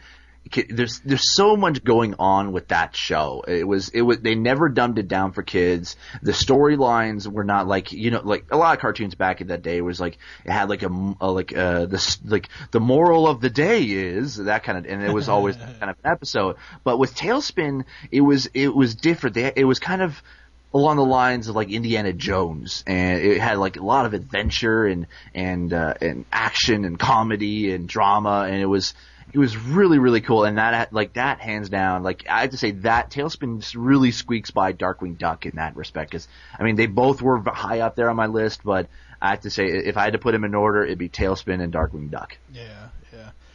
If you had to pick a number one all-time favorite TV show, like regular, like 24, stuff like that, what would it be and why? Old or new? Doesn't all-time. All time, oh boy. If you had to pick one, if someone held a gun to your head and said, you need to pick a number one TV show or else I'm going to shoot you, what would it be? The cliche thing would be to say Star Trek The Next Generation, but I would have to say right now, Battlestar Galactica. It's close. Oh damn! I thought I was gonna hit it on the head. No, I was actually thinking like there's two shows in my head right now, and Battlestar Galactica is one of them, and I'm trying to decide on which one. I'm sad that it's gone, but yeah, no, Battlestar Galactica would be one. I'm gonna go for it. I'm just gonna say it might be controversial. I don't know. Chuck for me right now. Every episode since it came out has been an ultimate awesome episode. It's geeky, it's action, it's got the hottest chick on television. It's pretty much that. It's tough to choose. You can't. I'm a TV geek. You can't ask me to choose one show. Well, I am too, but I mean, this is the whole point of doing this is to get the hard-nosed questions done and see what answers pop out. Yeah, but no, it's like, Yeah, I have to say, like, as of like, it changes over time. Let me just say that it just a lot of my like favorite shows that change over time, and as of right now, I have to say my favorite show would definitely be Chuck. Yep. What are some of your favorite comic books? Well, Watchmen, pretty much right off the hop. I mean, that's always been a favorite of mine. I love the Batman Hush series. Mm-hmm. I have the trade paperbacks for that one. I love it. It kind of has a special place in my heart for it, but it's the Death and Life of Superman, or the Death and Return of Superman. It's basically where basically obviously Superman gets killed by Doomsday. Issue 75, the black issue. Yep. Exactly. And then there's that's pretty much the top three. There is one particular issue that actually I have akin to. I think it was Superman number 675, something like that. I have it, but it's on a shelf and I can't grab it, so I can't see it. But what was cool about it was that the artist of the issue at the time was fans of podcasts.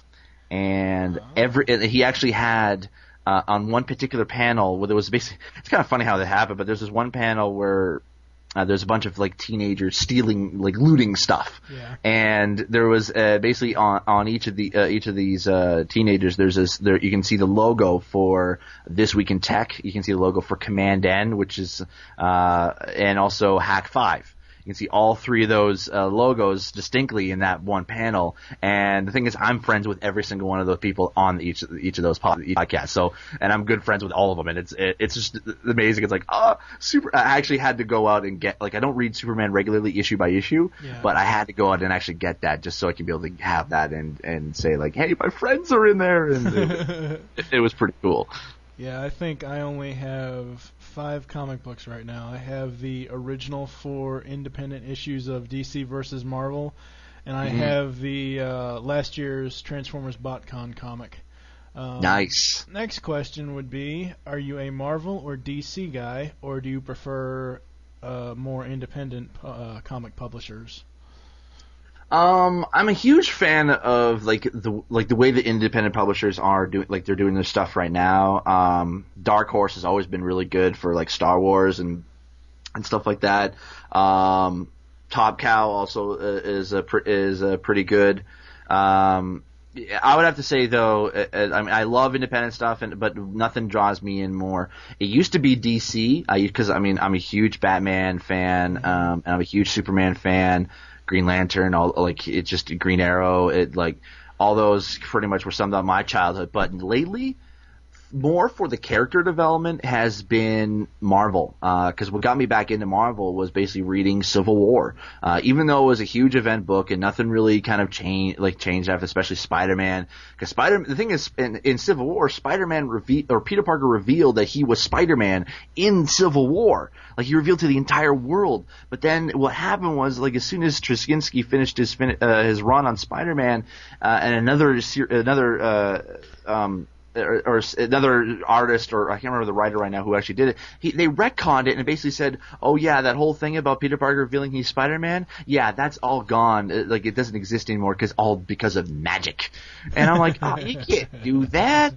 But no, I have to say right now, I mean, with the latest movies that have been coming out, I'd say like Iron Man, Incredible Hulk, X-Men, all that stuff. Yeah, I have to say Marvel right now. I said this in Mike's interview when we talked around. I said this may be controversial, but Marvel owns DC when it comes to movies. The only DC movie that can touch Marvel right now is The Dark Knight.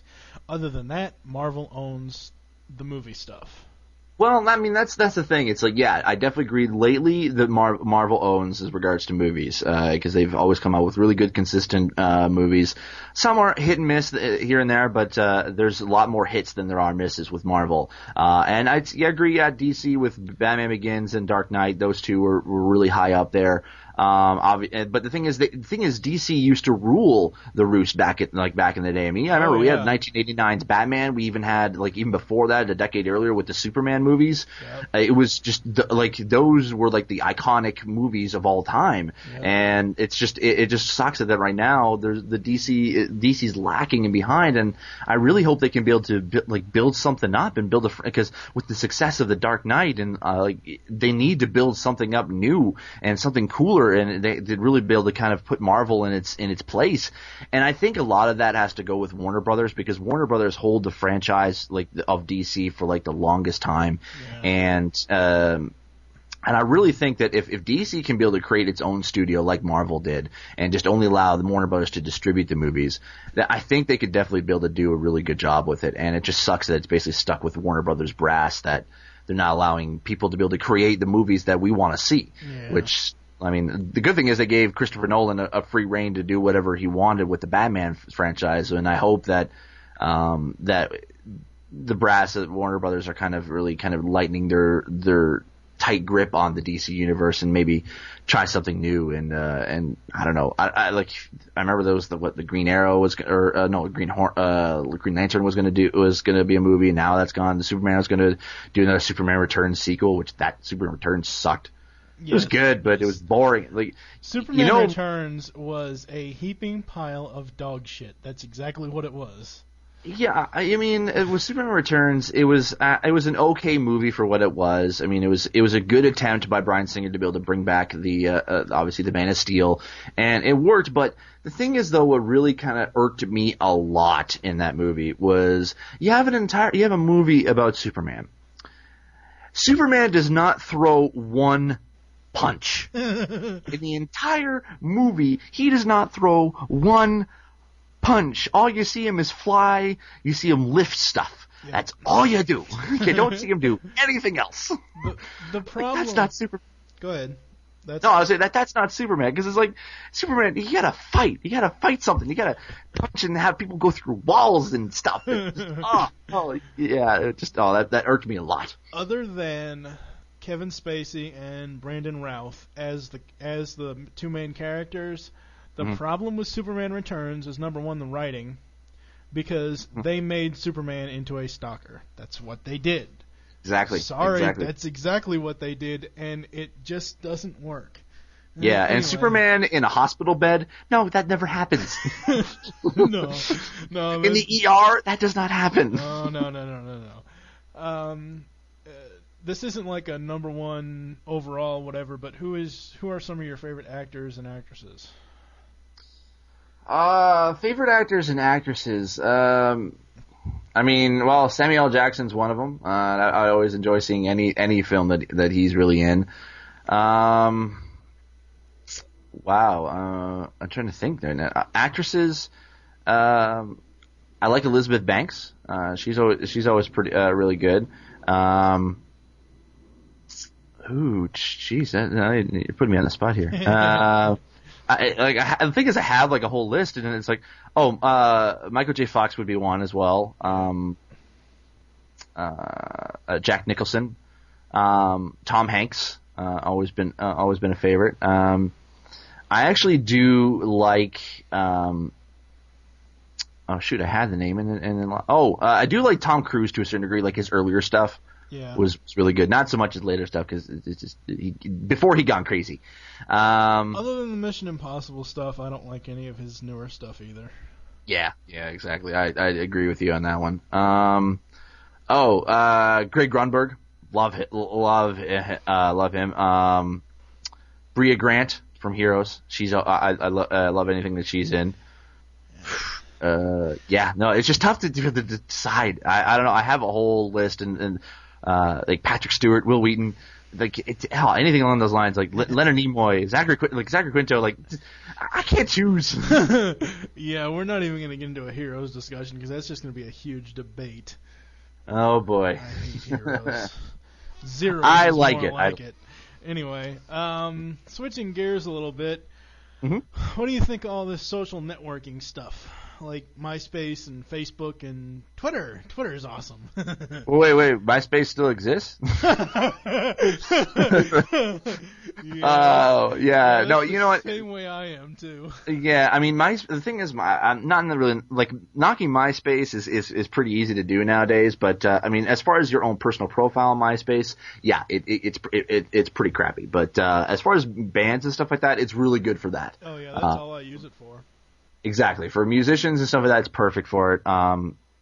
Facebook, I'm kind of starting to lose interest in it, just because it's of the apps. I really hate the apps. It was like I remember I was on Facebook when they were just like doing it for colleges, and that was it before they opened it up to everybody. Yeah. And so I loved it then, and I think though that pretty much I right now I constantly use Twitter. I mean, Twitter for me is like it's the perfect place to be able to kind of put your thoughts out there and people can respond to you like pretty much right away. Yeah. It's better. It's kind of like better than instant messaging and email and and kind of a blog, micro blog, kind of rolled into one. And it's as far as my thoughts on social networking. There's a few things. I mean, it's not exactly perfect. Twitter's obviously never perfect. Facebook's never perfect. MySpace is definitely not perfect. But I do have some negative things to say about social networking, but in regards to my life and my own personal life, social networking has impacted my life within the past year and a half to 2 years more so than any other thing online, and it's pretty amazing. I mean, I got to go to at Dragon Con in Atlanta because of Twitter. I've basically got a huge fan base of my book for podcast novels based off of Twitter. I've actually I've been invited to speak at several different conferences because of Twitter. It's something I'm passionate about and something that I really think is gonna like obviously it's gonna evolve over the years, but this allows me to be able to connect with friends and connect with new people on a global scale. It really pulls in the fact that like it's a small world after all, and it really is starting to become that way. Like at any given time, I can be able to talk to a friend in England, or someone from Australia. It's gotten to that point. So. Yeah, I just love social networking and what it can do for not only just brands but also for your own personal life, and it's definitely impacted me quite a few. Oh yeah, I'm the same way. Twitter is just awesome, and your little response about a month ago about some article you posted by a famous Canadian radio station DJ. That he has no idea what it is, and let's not even go there, but it's just so awesome, especially since I found TweetDeck. TweetDeck is almost instantaneous. It is just like instant messaging on Twitter. Like it pretty much is. Yeah, whereas like the website or some of the other like the Twitterific Premium on the iPhone, you have to refresh it and it'll come up, but TweetDeck it goes through instantly. And it's just instant access, and it is just all kinds of awesomeness. Yeah. Now I know that you're on a PC, but it sucks that you're on that because I found literally an app that's even better than TweetDeck, and unfortunately, it's only on the Mac right now. I talked about it actually because I blog professionally over at techstartups.com, and I wrote a post about it. It's for a program called Nambu. Nambu, and it literally has everything you would want in that you have and love in TweetDeck, but it does so much more. Like I would have to say, there's a post on techstartups.com. It explains everything of what I love about it, and it sucks. Like I said, it sucks, Mike, that you're on a PC. But I mean, TweetDeck is still just as good on a PC, and it literally has almost everything that Nambu does. But Nambu does a few things a little bit more that I love than TweetDeck, because I'm not a huge fan of TweetDeck. I'm going to be honest. I mean, I like it to a certain degree, and it does definitely do quite a few stuff. But the thing is with TweetDeck, for me, it was always because I have so many people that I follow and so many followers that are following me, anytime I like try to use TweetDeck within an hour, I would always run out of the API refresh. So I would always have to wait another hour to be able to get updates in TweetDeck. So I would always have to quit it and go back to the web. But with Nambu, doesn't do that. I don't know how it does it. I don't know how it accesses the Twitter API or something, but because it doesn't have that whole 60%, like you can, whatever, or how many API requests you can send. It just somehow does it automatically, and I haven't had it crash on me since, and it's just a really, really good program. That's cool. Yeah, I try to keep the people I'm following under 100. I don't want to end up being one of those people that's following 4,000 people and I have 3, 4, 5,000 followers, because it just slows. It's hard to keep up with a lot of them. Mm-hmm. No, it's understandable. I mean, right now I'm following 720 people, but generally it's those are the people that actually would respond back to me. Yeah, exactly. I mean, I have 1,454 followers as of right now, but which is twitter.com/Steve Saylor. Anyway, but no, like I used to think the same way. Like I would keep it at a low number, the people who follow, so I can be able to keep an update like on all my friends. But it's gotten to the point now where it's like I don't really need that anymore. I can basically kind of like just take a look at Twitter and just kind of like scroll through the latest updates, and then I could basically, if I find something interesting, I'll go even further back into it. But it's just good for me to be able to just kind of get a quick check the quick pulse of Twitter, so to speak. And I just like it that way. I mean, I don't want to follow everything that people do, but it's just one of those things. It's just it doesn't matter to me anymore how many people I follow. But I'm gonna say this right now. If you reply me or DM me in Twitter, I will follow back. That's the thing. If you're conversing with me, then it's my duty to basically follow you back, because you take the time out to ask me a question or talk to me or send me a comment. Yeah. It's my duty to respond back. So I'm gonna follow you. Yeah, so. I mean, a lot of people I talk to on another forum site that I'm on, Earth2.net, they think it's like, well, the same closed-minded type of deal that nameless radio DJ has, like, oh, it's just, it's a good way to stalk people, and it's just something, I really don't want to know, what you're doing every second of the day. And I find I am not posting on Twitter every second of the day. I'm not posting every little thing. I may post something after we get off this little interview here and say, hey, I just recorded an epic interview with @Steve Saylor, and I may go to sleep and then wake up around 9 o'clock and say, hey, I'm getting ready to record another interview, or or record something else. It's not like, it's best example I can give, and people are going to have to search for this. Maybe I can put it in the video link in the PrediconEmpire.com forum thread for this little interview here. Trouble with Twitters, or Trouble with Twitter, whatever it is. That video. Trouble with Twitter, yeah, that is fucking hilarious. I definitely agree with that one. Yeah, I mean, that's the thing with Twitter. It's kind of gotten I guess it's somewhat of a bad rap for. I mean, even at the radio station I interned at, AM 640, when they're now starting to get on Twitter. And the thing is with Twitter, they think Twitter it sounds like a bad word. It's because they think that basically people who are on Twitter are twits, and obviously people think that twits are a bad word. And the thing is, the audience for AM 640 is like adults 35 to 54. So they're just adults that don't really get Twitter, and I slowly started to convince them about it, but then it got to the point where it's like, they don't really understand, they just don't like it, they don't want to really mention it, and I mean they're starting to slow. It's slow, and that's the thing with Twitter. It's like you got to be patient with it, especially you can't just jump on the huge bandwagon and expect it to all of a sudden get all these massive replies to anything you say. Right, you got It took me 2 years to be able to get up to the point where I'm at right now. So you just got to be patient with it, and then eventually you find a need that fits you. That's pretty much what I'll say. Yeah. One last question before I let you go. If you had to give anyone, any potential podcasters, advice on starting podcasts, what would it be, and what would you tell somebody that wanted to start up a podcast of their own? Well, the thing is, I kind of akin this to being a geek as well. Is my definition of the word geek is being passionate about one particular topic. If you're a car geek, normally people will call them car nuts or nut jockeys or whatever. But the thing is, if you think about it, you are a car geek. You learn about every new car that's coming out. You know the parts. Your car inside and out.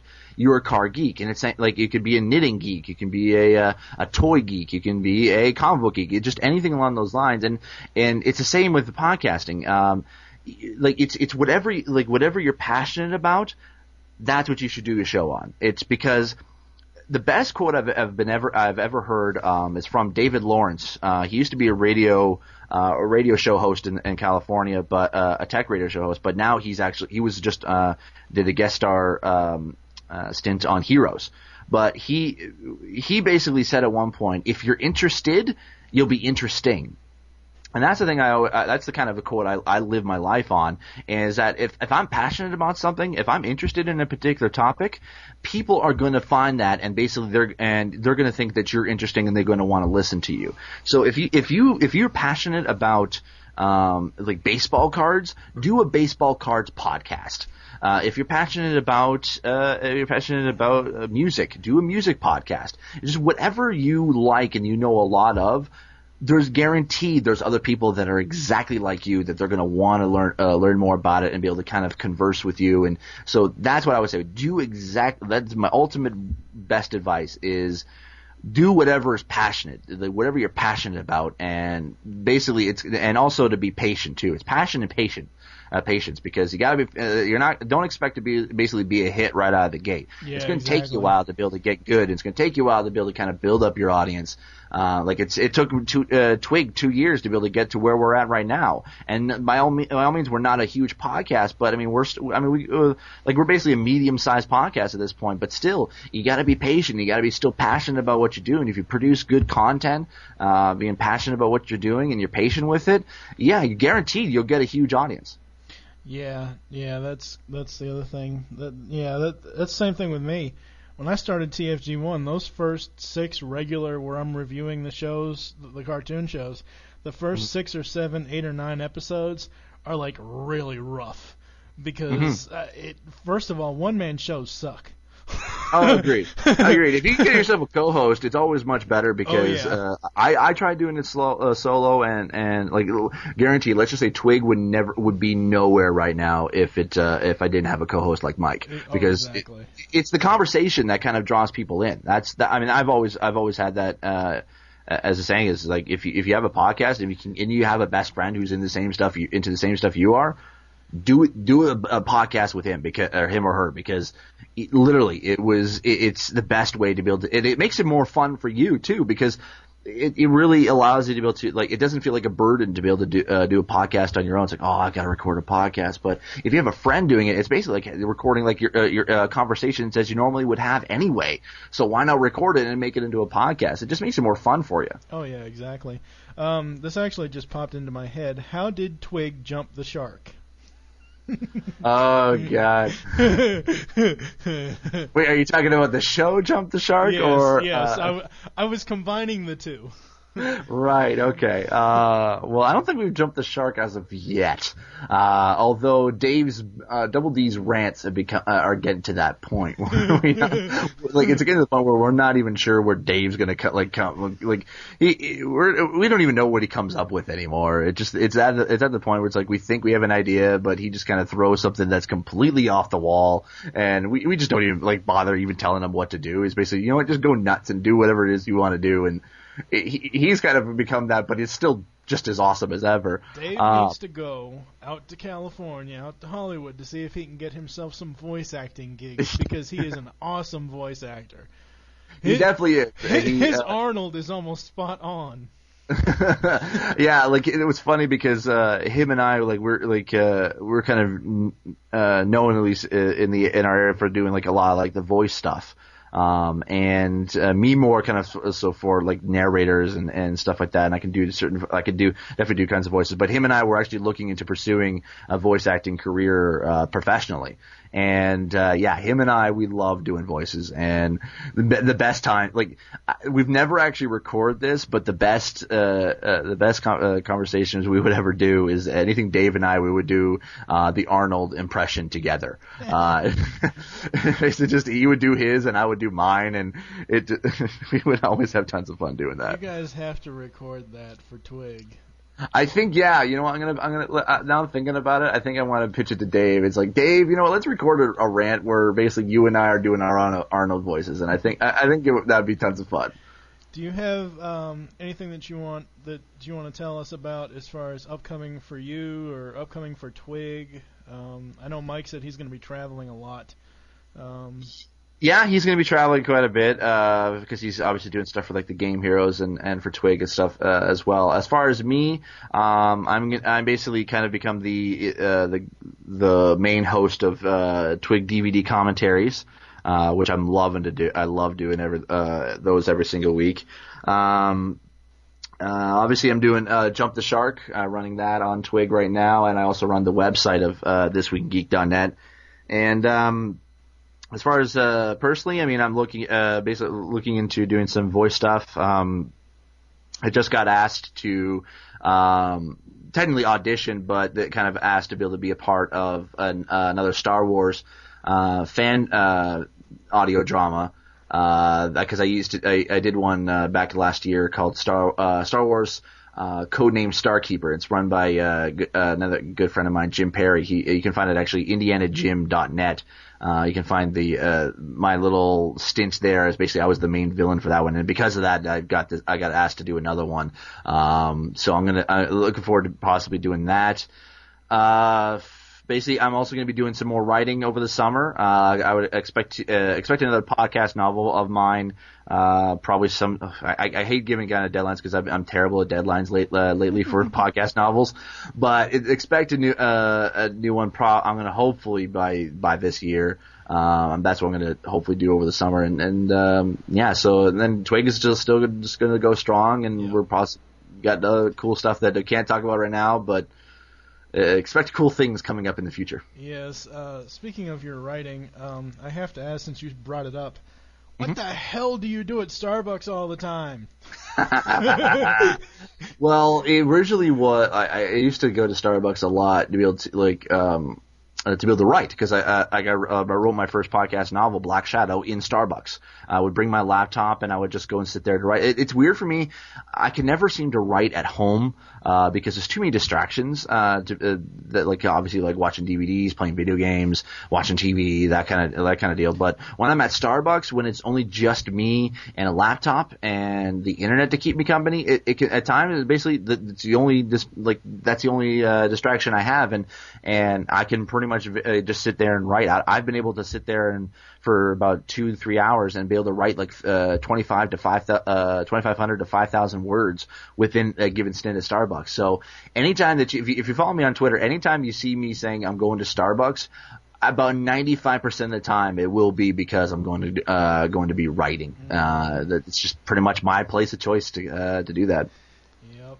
Yeah, I do know of several Twig things that are coming up. You guys did get blogged about on G4, and yes, we did. I mentioned to Mike, I said, cool, Twig is going to take over G4 now. At least it'll be a great network. I would hope so. I mean, the cool thing is like, I mean, the best time of my life was actually working at G4 Tech TV here in Canada, because I used to be the intern on Call for Help with Leo Laporte. Hence why I like the guy so much. He's pretty much been my mentor for the past 2 years. Yeah. And I loved Tech TV back in the day. I was very sad when G4 bought it out, and I kind of wish G4 would be able to come back, bring it back to the geeky tech side of things. But I know it's just run by Comcast, so there's not much I could do about that. But there's some things coming up that I can't talk about. I think Mike may have told you about as well, but there could be something more with G4 than more than meets the eye. Yeah. Okay. Yeah. No, I don't know if I can't remember if he told me or not. It might be in his interview. I'm not really sure. was the other thing I was gonna. Well, let's just say that if he hasn't mentioned it before, but yeah, there's something that I can't say anything more. But let's just say that being blogged on G4 is right now the first step. Okay. So yeah. Well, I'd like to thank Steve for joining me on this special interview episode. This actually came about Easter Sunday. I had taken a nap, and I woke up about 3 o'clock, and Mike had twittered that he wasn't doing anything. He was having a lonely, lazy day at home, so I sent him a message saying, hey, do you want to be interviewed? So that's where this whole thing spawned out of, because I had nothing to do on Easter Sunday. Nice. So, I think we're going to close this one out. Thanks to Steve. No, thank you. It's been a pleasure. Hang on the line. I'll talk to you a little bit more off the air. So. No worries. Alrighty then. This has been the TFG1 Podcast Interviews.